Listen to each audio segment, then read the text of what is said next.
This is Dee. This is Shelby. And we're from Bitch Please. Welcome back to another episode. Welcome back. Welcome back. This is episode 9. Episode number 9. If you guys have listened to the previous episode, you do know that we were going to be having a guest today. Yes. But, you know, life happens. So we will not be having a guest today. It'll just be Shelby and I. But we're hoping that we'll be able to reschedule for next week. Yeah, hopefully. So. I mean, life is lifing for her. So thoughts and prayers and all the good energy out to Nina. And hopefully she'll be on next week. Yes. Yay. All right. So before we get started, how are your screws? Actually not too bad. Okay. I thought I was going to, I got a little sad about, everything that, just the change and all the things. But at the end of the day, I'm like, life is life and like, it's not a big deal. And then I just adjusted and I was like, here we are. I was like, you know what? We're some bad bitches. We're going to figure out another topic to talk about. And we did. We did. We did. Look at us being organized though. Can I just say? Yeah. No, we did that. Like, pat on the back. Yeah, no, Thank for you. sure. Because we definitely did that. Thank you. We did. Yeah. How are your screws? My screws are a little, we're good. we're okay. Are you? Though? No, my screws are a little bit loose today. Yeah. I had therapy earlier, so it was just a lot of stuff that kind of happened with that whole conversation. Yeah. Which is fine. Like, I needed it, and I really just need to get focused. And I think that's where I'm at right now, is just making sure that I'm focused and doing the things that I need to do to be in a better position, but just in all aspects, financially, with my art, with my job, like in all aspects of it. So that's where my screws are at today. Yeah. Just a lot of self-reflection. That could be overwhelming. It's a little bit overwhelming. I'm not going to lie to you. But I am here and I am ready to go. Yes. Let's do it. Yeah. Ooh. Let's do it. Let's do it. Let's go. I'm ready. Oh, I can't move too much. These chairs are like squeaky. Yeah, they're squeaking a little bit. Mine's not. But can I just say that okay, so I'm not a big fan of recording at the radio station. I'm not going to lie to you. The lighting is way too crazy. And we bring in our own lights because the fluorescent lights here are wild and we look like ghosts when the lights are on. But anyways, I do have to say that I really, really, really like these fucking chairs. My back has such relief right now. Listen. She is having a whole blast. I am like, I could just lean back. I'm not going Don't to because when I lean back, I almost fell out my chair. But it's nice. It's nice. Everything feels supported. Yes. My lumbar is like, yes, bitch. She is living her best life. She's having a whole nap right now. Whole nap, just like. She's like, I have worked too hard today. Yeah, we'll stay here forever. Yes. Like, I love these chairs. No, though. these chairs are perfect. These are the best. I actually want to get some of these chairs or a chair to paint in.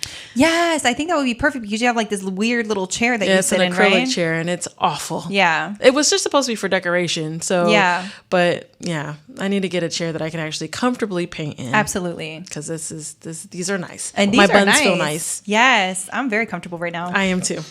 This is nice. Happy but day. I'm squeaking away, so I'm going to stop moving. Okay. Okay. So yes. Today's topic we're talking about drug and alcohol abuse and sobriety. Yes. We're going to get into that topic. It may be a little bit heavy. These are your trigger warnings now. If this is something that you're not comfortable hearing or anything like that, please feel free to wait until the next episode. Please, skip the episode, move on. We don't want to upset anybody or trigger anybody if this is something that's triggering for you guys. But we definitely just kind of want to tell our story in that because we both we both have stories that involve drug and alcohol abuse. So we definitely wanted to kind of let y'all know, talk to you guys about it, Share those things. Dive a little deep into our personal lives and put that shit out on YouTube. So more information about us. Ta-da! Here we are. All right.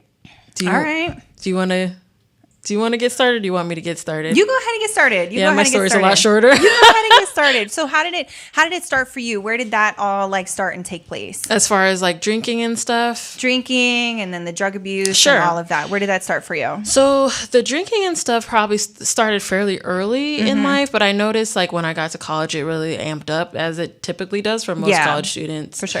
And I remember being just taking 4 Locos to the head, 2 of them before we went out. And, back then 4 Locos were not, the formula hadn't been changed yet. No. So for those were very strong. It was crack. Yeah, it was really crack. was. was caffeine and alcohol all up wrapped in one and all sorts of a combination of just nobody should have made anything nobody like should have that. made anything Glad like they that. did because I had a great time. 100%. A lot of nights I don't remember. 100%. But that was my starter drink. That Yes. was, I would do 2 Four Locos and then we would go out and we would do whatever we were going to do after that. So that was kind of where the alcohol like kind of amped up for me, is that I was drinking all the time. Like, and then for me, I was going out during the week, so we didn't really go out during the weekends. So this was in college. This is in college. So the alcohol abuse started in college for you.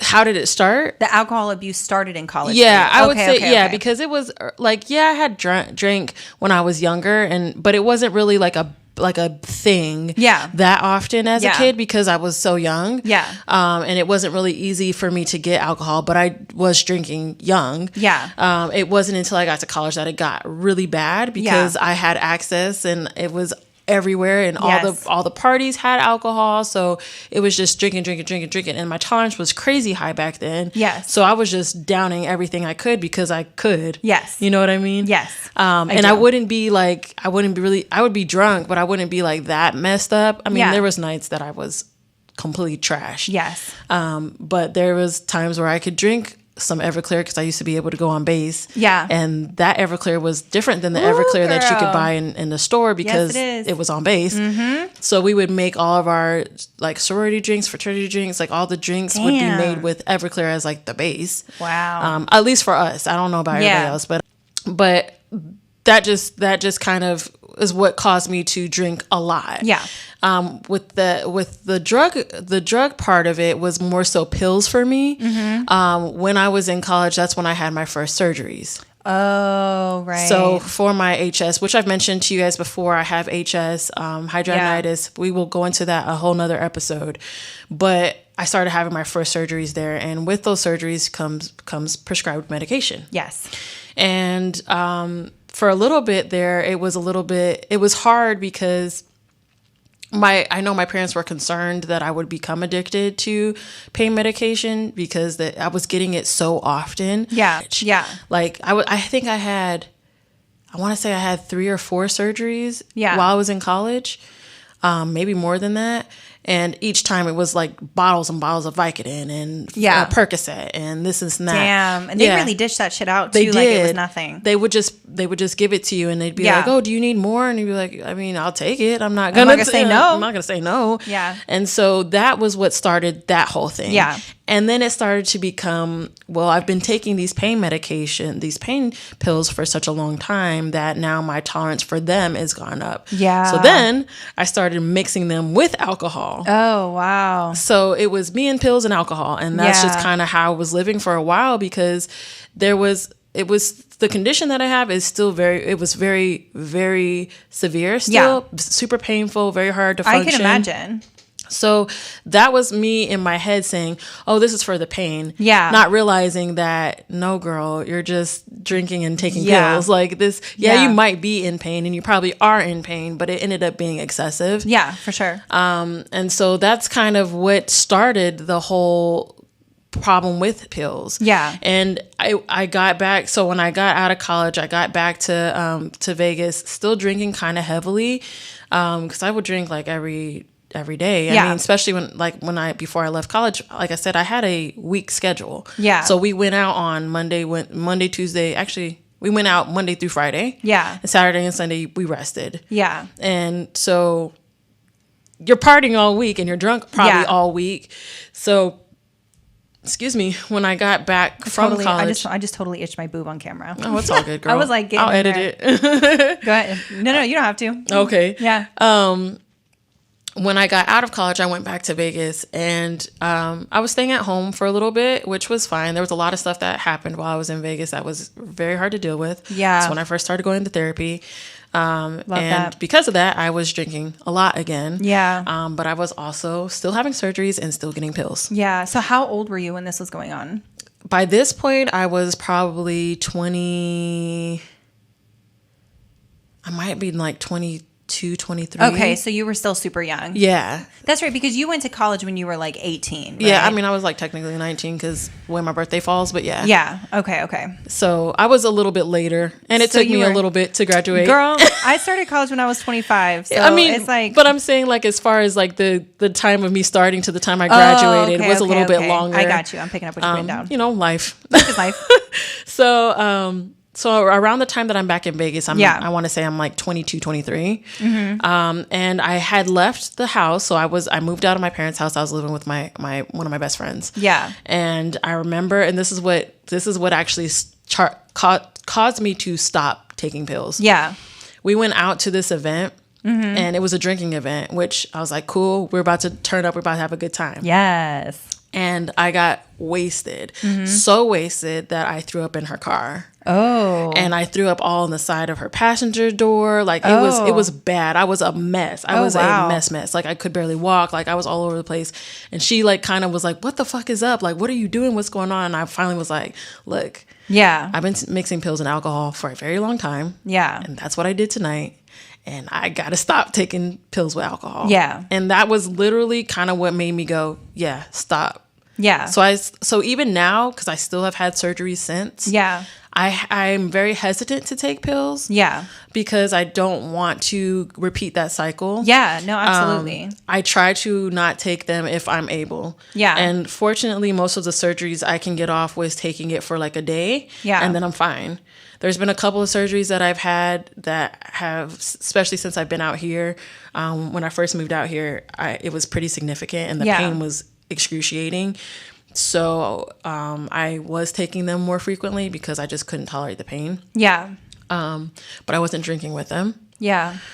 And then with my most recent surgery, I just kind of was like, I'm going to take maybe one and see how it goes. And then I was doing the Tylenol, ibuprofen method. Combo, just to try to do it that way. But I also just wanted to stop taking them because you know how everything works. Yeah. Everything's filtered through your body in some organ. Yes. And I was just like, I am killing my organs. Like, it's bad. So I was like, let me stop just doing that. And that's kind of what got me to stop taking the pills altogether. Okay. I still drink. Yeah. I don't drink in excess like I used to. Yeah. There has been nights that I have gotten hammered, but not like I would have. Yeah. As, you know. Like a regular schmegular person would. Yeah. Though. Yeah. But I know, like, I don't want to say I didn't know back then, but I am very conscious to make sure that I'm not taking pills anymore. Yeah. Things like that because of just how bad it was. Yeah.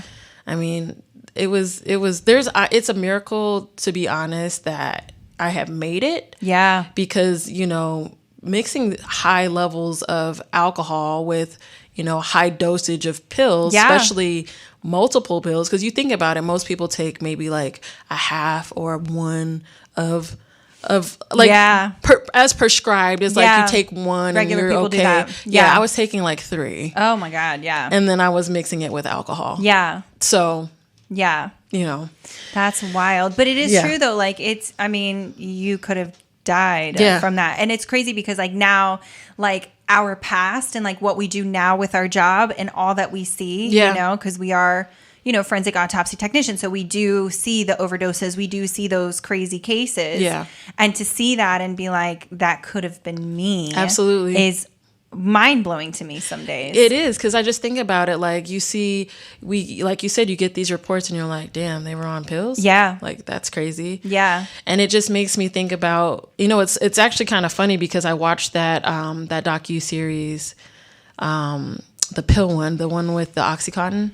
Oh, yeah. I remember you telling me about that, but I never watched it. Yeah, don't watch it. It's super triggering. Okay, I won't. It's good. Thank you for telling me. Yeah, it's good, but it is triggering. And it as I was watching it, I was like, yeah, I wasn't doing some of the things that these people were doing to get the medication. Yeah. Because unfortunately, I needed them. So they were like, here's another prescription. Here's another prescription. They just handed them out like candy. It's crazy. And I should have known back then because I hate to say it like this, but I was in Ohio. Yeah.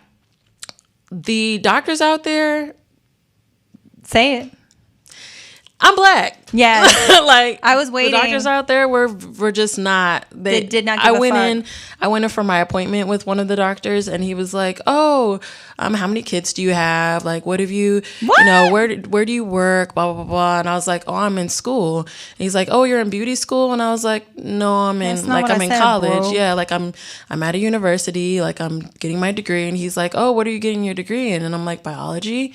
And he looked at me like, "You can read?" Like, oh my God. You can read? Who taught you how to read? Who taught you how to read, girl? So it was just kind of crazy because oh my God. I think because they had that mindset in the back, yeah. I think they were just like, if she dies, she dies. Like, that's here's a prescription. Wild. Like, you know, because there was no reason I should have had a full bottle of Vicodin or a full bottle of Percocet. Absolutely not. None. Absolutely not. But they do that to women of color all the time. I mean, they do that to people of color all the time in general. They just kind of dish these things out. And a lot of the times, or they will, you know, like stereotype them if they're coming in for something like at the hospital or whatever. They're like, oh, this person's just drug seeking. Right. And it's like, you get one end of the spectrum. Yeah. It's like, bro, no, I'm not. Yeah. You know, like it's just crazy that you guys have to go through that shit. Yeah. Wild.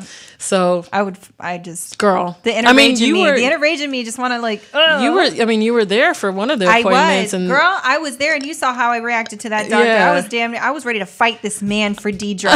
He kept saying some stupid ass shit. Sorry, I'm about to get, I don't mean to cut you off. I was so mad. He kept saying some stupid ass shit, and he was like, well, I just don't understand why you're in pain. And I was like, well, clearly she's in pain, bro. Like, what are you talking about? And it was crazy because, and of course he was a small white man. Yeah. And it's crazy because it's like he like I had this big like mass in the middle of my chest that was extremely painful. And he just couldn't fathom why I was in pain like that. Nope. This big mass in my chest that was causing issues with my arm movement and everything. He just could not understand. Nope. Like I'm supposed to be immune to pain. Yep. And I mean, don't get me wrong. I'm not even gonna try to defend him in any way. But he was just like, I mean, bedside manner was trash. It was trash. He was old and he was white and he was just, I was ready to fucking throw this man through a damn wall and I was monitoring because Deidre's laying on this bed and she's in absolute pain. She's been in pain for days.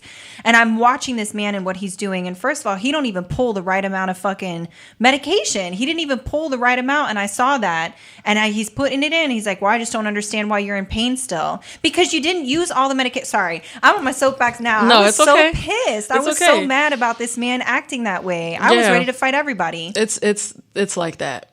It is like that. It really is. And I hate that for you. That's why I tell her all the time, if she's going to go to the hospital, call me. I'll be there. I'll fight everybody. Yeah. It's like we could do a whole episode on healthcare. Yeah.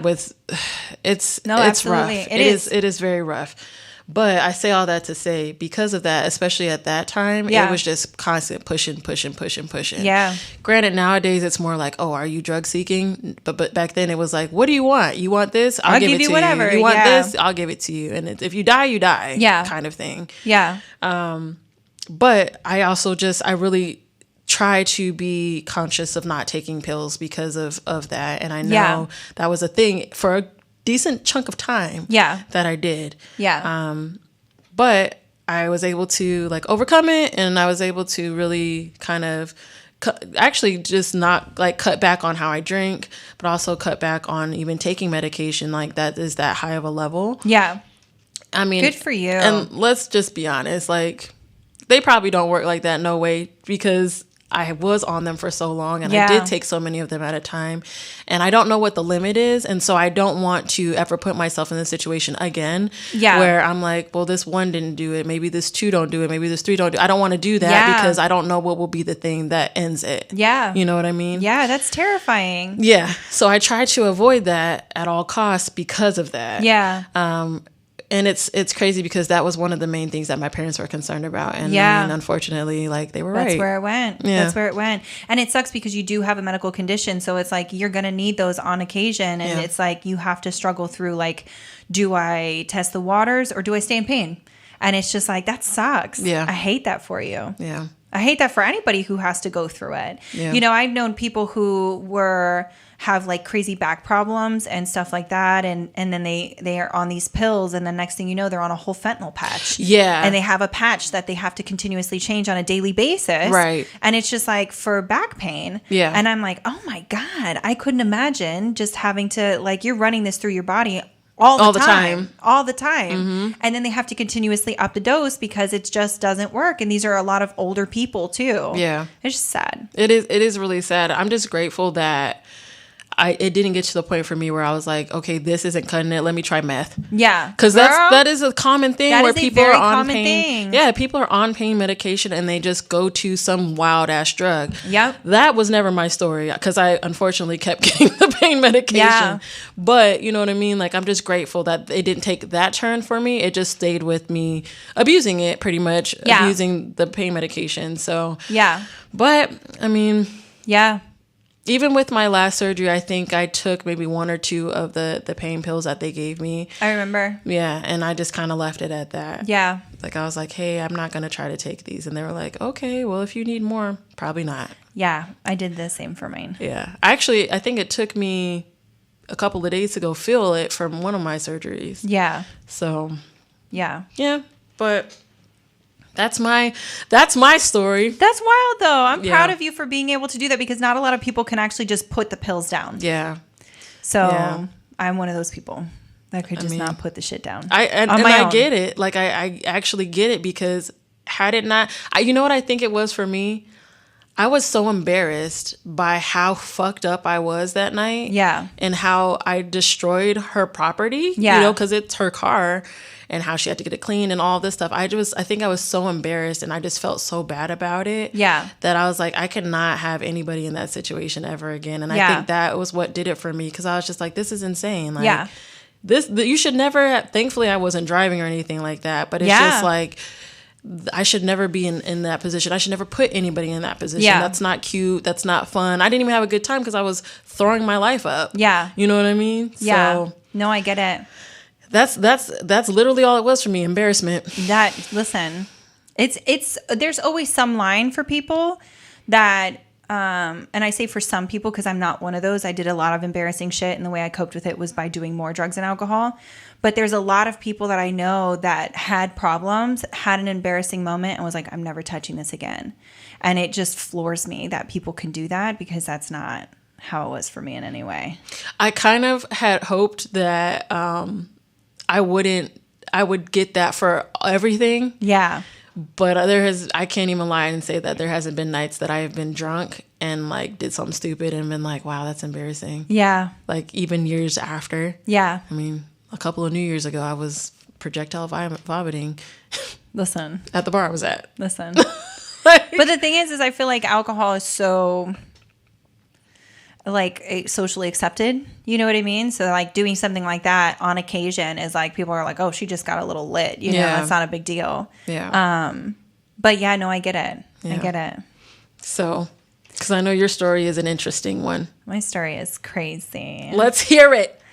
Well, I started doing drugs when I was 12.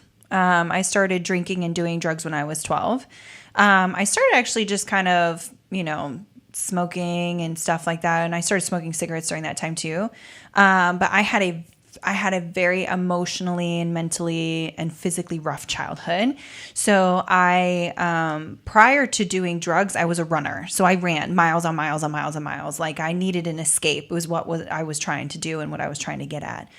So I started doing drugs when I was 12 and I met somebody and, you know, it was middle school love and she also did drugs. And so I was like, cool, I've never done that before. Started smoking and then realized I was too paranoid. And then it completely spiraled. And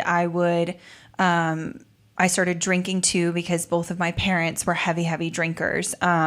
So I started drinking and I started sneaking booze from my parents' house and stuff like that. And like, you know, just drinking on the down low. And when they would be drinking, because they drank all the time. And when they would be drinking, I would be drinking. And I'm fucking 12, 13 years old, yeah. right? So then I started, I think around maybe 13 or 14, I got with a, you know, group of friends who also were like-minded and wanted to do the same shit and party. got into heavier drugs. It's crazy because like people were like, wow, you were so young doing drugs. And I was like, it was easier to get drugs than it was to get alcohol at that age.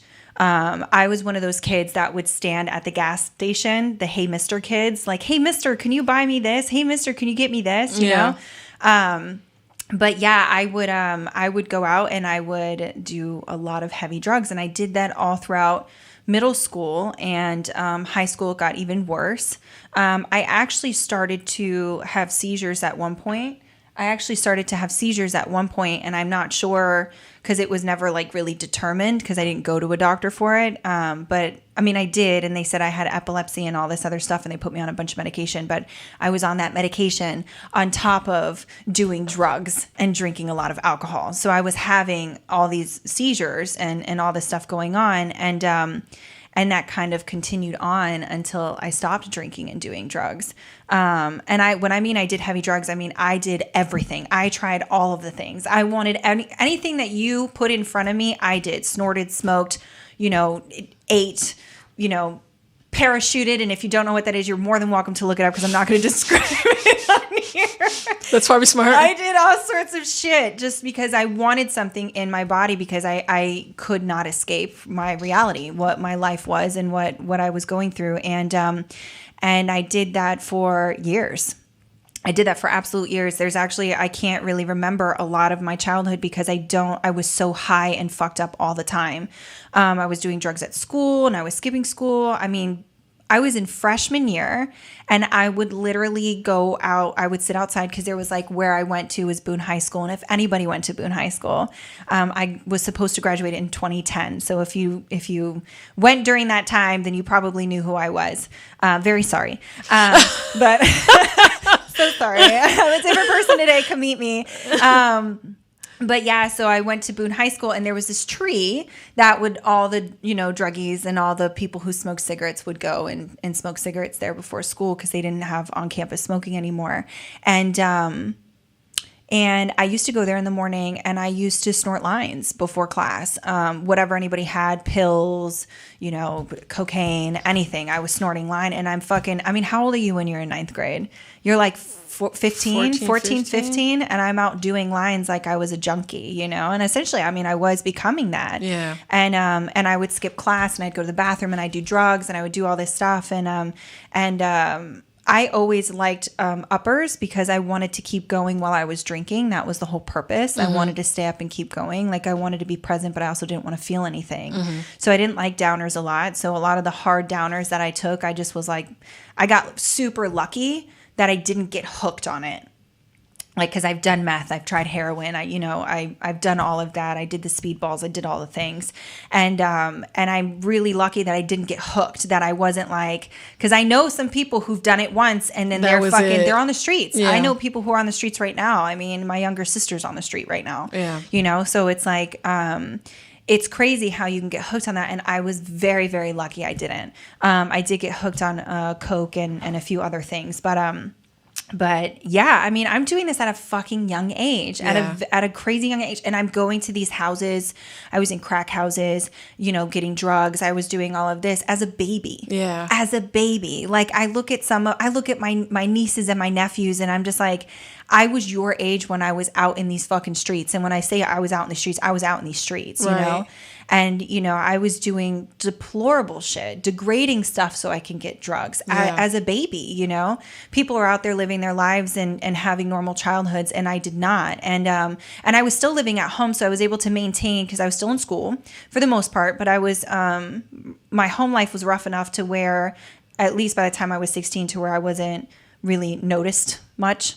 So, I was having a lot of withdrawals and stuff like that when I wasn't doing it, and I was sneaking out and I was going out and doing these things and hanging out with my friends until all hours of the night and, coming back and in time so that, nobody would really like notice.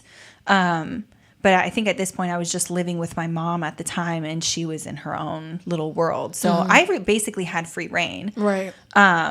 So I was out doing all this shit, and it even got to a point when I was like maybe 16 or 17. This is when Craigslist was big. Oh, girl. So just want to say before anybody, continues listening, it's triggering, but I was actually putting out ads Craigslist so that I could get drugs or get some sort of money for drugs. So I was doing a lot of that, and just so I could get high, just so I could get drunk, just so I could have these things, you know. I would invite people over, and I'm going to get very raw and real here, but I would invite people over with the promise of sex so I could get booze. You know, that's what I did, or I would go to people's houses for that, and I did that for so long. It's so hard for me to remember people's faces and you know, things that I did. And I was a compulsive liar during that time. So I would lie my way through anything, or, you know, I would get myself into a situation and then, you know, lie about it to somebody else. It was just crazy. My mindset at the time was so crazy because everything was so, when you're on drugs, nothing's real and everything's real and you don't know what to do. But also all you can think about is what you're going to get next and how you're going to get next. And I remember going to my mother and I said, I think I'm addicted to drugs. And she laughed at me and she said, no, you're not. And then she shut the door and I was crying hysterically because I knew I was just stuck. I couldn't get out of it. And so anyways, that went on for quite a while. And I turned 18. I met, you know, lesbians. I met a woman and I ended up moving within like 2 months to go live with her in Savannah, Georgia. And we were living there. I think maybe I lived there for like 9 months. This was right before my sister died. And I was living there for about 9 months. And all I did was drink nonstop to the point I was vomiting constantly. I was waking up. I was drinking. I was starting to have shakes in the morning. That was when I was starting to shotgun Four Locos just to get through my day and shit. So I did all of that. And I was still trying to work and I was still functioning for the most part. And then my sister died. And when my sister died, I went absolutely nuts with it.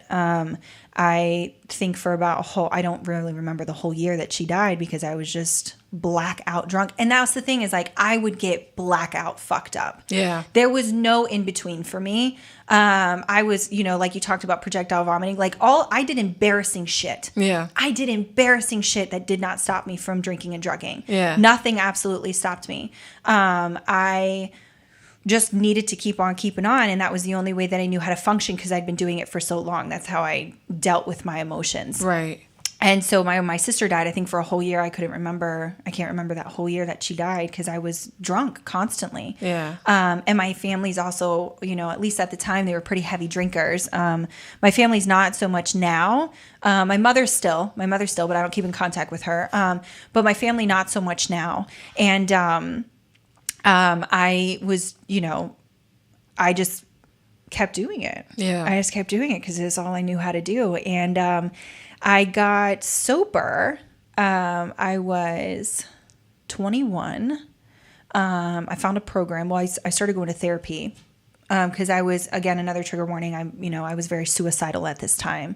I was very suicidal when I was younger. When I was about 12 or 13 is when I started like self-mutilating and stuff like that. And I was pretty suicidal. And I was really suicidal at this time. And I think I was about like 21. Sorry, I'm jumping around. But before I went to therapy, I was working. I had a full-time job.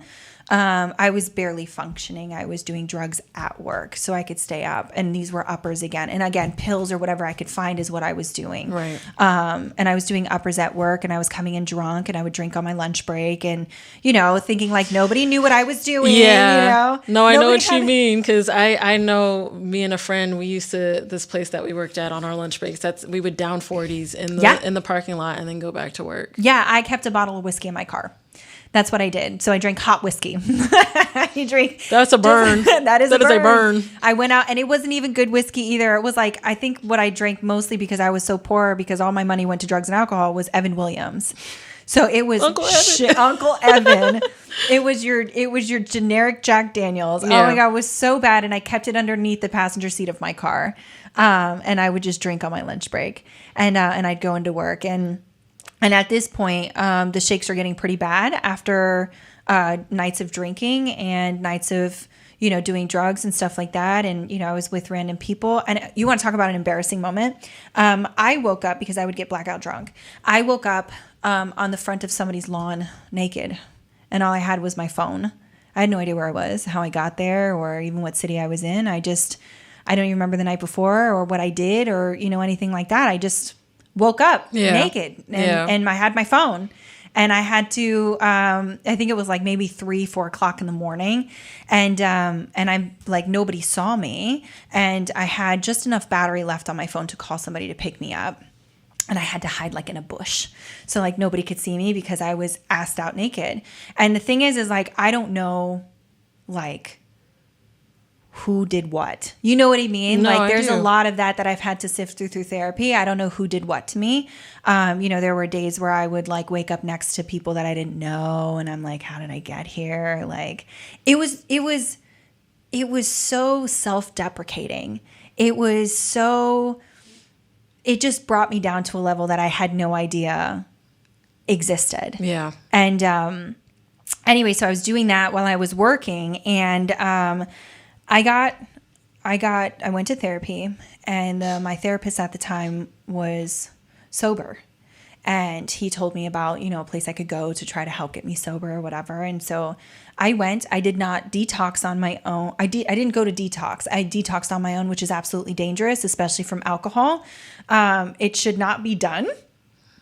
So I detoxed on my own. Took me probably about a good 3 days to be able to detox from everything that I was doing.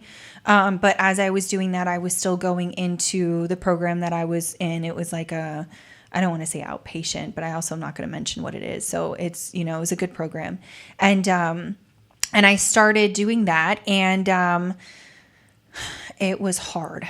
It was hard as fuck because for 10 years of my life, I did not live in reality and what was the real world. I lived in a drug-induced and alcoholic coma. Right. So I was feeling emotions I'd never felt before, and intense, rageful, sorrowful emotions. I mean, there were days where I felt like I was going to pull my hair out. Like it was insane. It was insane to go through. And I did this, and I had people help me get through it. And it was tough. I relapsed a couple times. I'll never forget the day I relapsed, and this was the last day I drank. So my last day of drinking was December 15th, 2013. So that was the last day I drank. And something happened. It was stupid. It was the dumbest thing in the whole world. I think the person I was dating upset me, right? And I was like, oh, you made me sad. I was like, you made me so sad. And I went out, and I went up to the gas station, and I will never forget, I went to go reach for the beer, and my hand was shaking because everything in my body was like, don't do it. You've got 28 days of sobriety. You've made it almost a whole month. Don't do it. And I did it, and I went on a binge for 3 days. Oh, geez. 3 days. I was binging, and I was just out drinking. And then the last day that I drank was December 15th. So it was wild. Yeah. It was a wild ride. So coming out of that and having to actually have like a real life and become an adult, because I'd been an adult, to the outside world, I was an adult. Right. But to the rest of the, to me, in my internal world, I was not. I was still very much a child. Yeah. So I had to learn how to grow up and be an adult very quickly, emotionally, and be able to respond properly to, situations. Yeah. And, sobriety has been dope. It's been super cool. I actually thought, like, at one point in my life, I was like, what am I going to do if I don't drink? Like, how am I going to get married? How am I going to, at the time, I think I was, okay with having kids. I was like, how am I going to have kids? Like, how am I going to celebrate my kid's first birthday? Stupid shit like that. Like, This was my thought process, because in my brain, I couldn't live without doing it. Yeah. You know what I mean? Like, I couldn't function without doing it. I didn't know how to even be around people without doing it. And I wasn't comfortable being around people if I wasn't drunk. So, I had to learn how to do all that. And then there's been times in my sobriety where I have sat and I've thought, especially in early sobriety, where I'm like, you know what, maybe maybe drinking would be okay. Maybe, you know, you're having a really bad time. Maybe just one drink would be fine. And that's where my brain goes to. Like I know I can never drink like a normal person. Like ever again in my entire life. Well, I know I can't do drugs. I don't think anybody should be doing drugs, but it's like, I don't think I could ever drink like a normal person again, because I will watch people now drink, and I will watch them have a glass of wine, and it will take them an hour and a half to drink a glass of wine. And that I don't like, my brain does not understand that. It does not compute. And then they don't want another one. I don't understand that. You don't know like the limit? I don't know. Yeah. I don't know the limit. And my brain does not compute that in any way, shape, or form. Yeah. So like for me, I'm like, you don't want the rest of it? Or they'll leave it. To see somebody leave a drink, I'm like, girl, that still gets me. But I will say this. I used to be the girl that was like, we do not let alcohol go to waste. So I'm grabbing cups. I'm grabbing whatever. Because I'm like, we're not wasting this. Yeah. We're not wasting this. Nowadays, if I see somebody leave a drink, I'm like, you got it. Yeah. I'm not picking it up. For one, I don't know you. Exactly. I don't know you, but like, I'm just not doing that. Exactly. But you get what I mean? Like, it was just so weird to see people leave drinks, because I surrounded myself with the people who were like me. So I didn't have people who were sober, who were normal. Everybody was drinking and drugging the way I was drinking and drugging. Yeah. And I was like watching, you know, just today, even watching people like, you know, just leave their little glass of wine and, I just had a couple sips. So I'm a little tipsy. I'm like, girl, I don't know what that means. I'm like, I feel like I'm invincible when I drink. Yeah. I feel like I could take on the whole fucking world. I don't feel out of control. I feel in control. And that's my problem.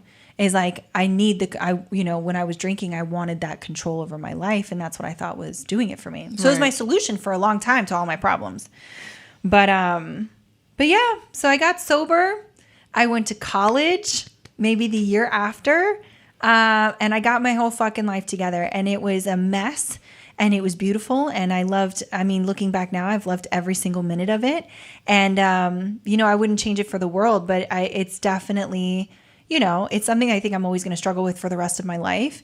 And I don't want to say struggle, but I still have those moments of where like my mind has these fleeting thoughts of like, it's almost like romanticizing it, where it's like, oh, it would be nice to have a glass of wine. Well, in reality for me, I don't have a glass of wine. Bottles. I have 4 bottles and I'm butt naked outside screaming at people. Like, because I always got naked when I was drunk. It's hot. Nobody else hot.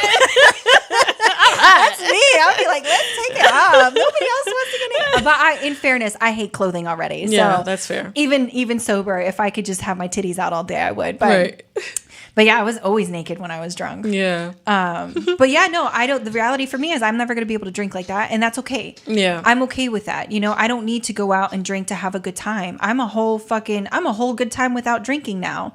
Like I can, go and talk and laugh and joke and meet people and do that. Do I have social anxiety? Fuck yes, I do. All the time.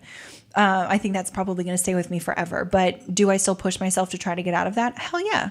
Because I want to still be the quote unquote fun girl that I was when I was drinking, because I was a good time until I wasn't. Right.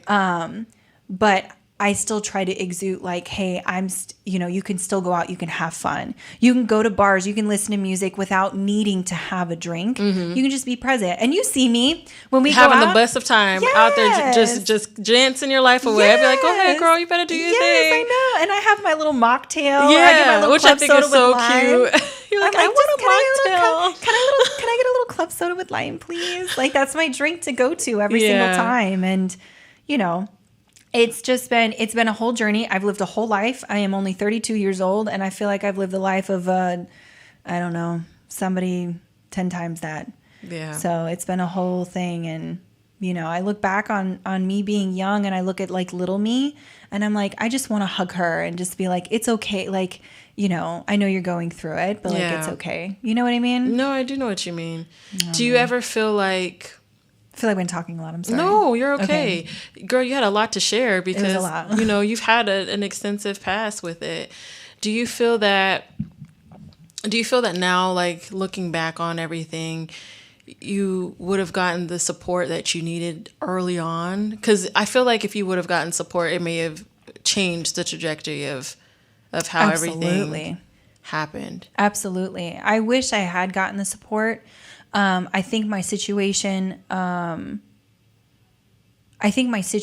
at home with my mother, which, you know, is a whole other episode, but I think my situation at home with my mother hindered me from being able to go get help. I went to one therapist when I was younger, and my mother berated me in front of the therapist. So I never felt safe to go get help. I never felt safe talking to people about my problems. You know what I mean? But I definitely think in hindsight, if I had somebody that was young, like, you know, when I was young, to guide me and do that, I probably would be a doctor. That's what I wanted to be. I probably would be a doctor right now. Yeah. You know what I mean? No, I get it. But it's crazy. Like, I mean, I don't know if you've experienced this, but nobody in my life asked me if I was okay. No teachers, no therapists, no guidance counselors. And I was always in the guidance counselor office. Nobody asked me if I was okay. And I was clearly on drugs. Like, I was passing out in bathroom stalls. I was clearly on drugs. And nobody asked me if I was okay. I was a problem child. You know what I mean? Yeah. And I feel like if somebody had, then yeah, for sure, I probably would be a different person. Yeah. But you know what? I'll say, like, I appreciate where you're at. Like, I know I didn't know you all those years ago, but like the person that I've known, I'm like, man, you're amazing. Thank you. You're welcome. And you've come through overcome a lot, and Thanks, you should be very proud of yourself. Thanks, girl. You really should. I am. For a long time I wasn't, but yeah, I am. I'm pretty proud. I could be dead. You could be. I could 100% be dead. I could have been murdered. I could have overdosed several times. I know several people who have overdosed and died, or, you know, have just overdosed and are still out on the streets. You know what I mean? So it's like, it's crazy, you know, and I see a lot of the people that come in. I think what hits me hardest when I'm at work is seeing like the younger population come in who are on drugs. And that hits me a little hard, because I'm like, hey, that could have been me on so many levels. Like, that could have been me, you know? And it's wild to think, like, I'm alive today. Like, I have made it into my 30s. I didn't think I had the mentality like I was going to die before I hit even 21. Yeah. I knew it. I was just in my head. I was like, I'm just going to die. I don't, it is what it is. Yeah. YOLO. Let's go. Yeah. Party on. But I mean, yeah, it's a beautiful life. So thank you for saying that. I am pretty proud of myself. You should be. It's an amazing thing, girl. Thanks, like, to tackle something that big, especially that was going on for so long. Yeah. It's like, yeah, it's amazing. Yeah. Because most people can't. I don't want to say most, but a lot of people can't. A lot of people can't. Won't. Yeah. A lot of people definitely won't. And a lot of people can't. Some people just rather be on the drugs and in that fog. Yeah. You know, than to actually be able to face reality of life. Yeah. You know, even some days I don't want to face reality of life today.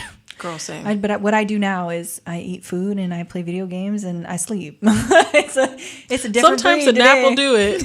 That's it. A nap will take care of it. It's a different breed. No, I get it. And I will say, and I know I've told you this before, because I hang out with you so often, I noticed that how much I drink has gone down so much. Yeah. Because I'm like, damn, you know, we can't just have a good time. Granted, I like me to have a little drink. And if we go somewhere that's got free drinks, I'm going to have a free drink. Hell yeah. And they look so cute, too. Yeah, like, so some of the drinks you get are really cute. They're really and I'm cute. like, damn. Right. So I'm like, I'm going to have me a drink. But I did notice that I don't drink anywhere near as much as I used to. Oh, really? Mm-hmm. I love that. I don't. I used to stay with like a whole bunch of alcohol at the house. I don't. Yeah. I always had like a bottle of wine. I don't. Yeah. And it's not like it's a combination of like. Yes. Yeah. But, you know, I did notice that was something that has been different. I'm like, that's kind of cool. Look like, at that. Also, I'll be for honest, for the longest, I wasn't sure how to navigate. Somebody that was completely sober, because a lot of the people that I've hung around at are either they drink or like they smoke or whatever. Yeah. So I just wasn't sure how to navigate that, and I was like, I don't want to be like disrespectful, and that's why I think when we first started hanging out, I was like, are you cool with like, you know? So I think that was one of the things initially, but now I'm just like, I don't really care to. Yeah. It's expensive. It is, girl. I will so drink. Expensive. I will have me a drink, but I'm not doing, you know, the most anymore. Yeah. I'm trying not to. Yeah. There might be days, but you know. Yeah. So. Hey, listen, but you can do that. You can go out and have a couple drinks. You can go have a good time or whatever, you know, but I think it's dope that I kind of rubbed off on you like that. Yeah. Like, that's really cool. Yeah. That's really dope. I didn't know I had that effect on people. Mm-hmm. That's really cool. I'm sorry. That's going to make me cry a little bit. Oh, don't you start. Don't you start. You're going to make me cry. Yeah.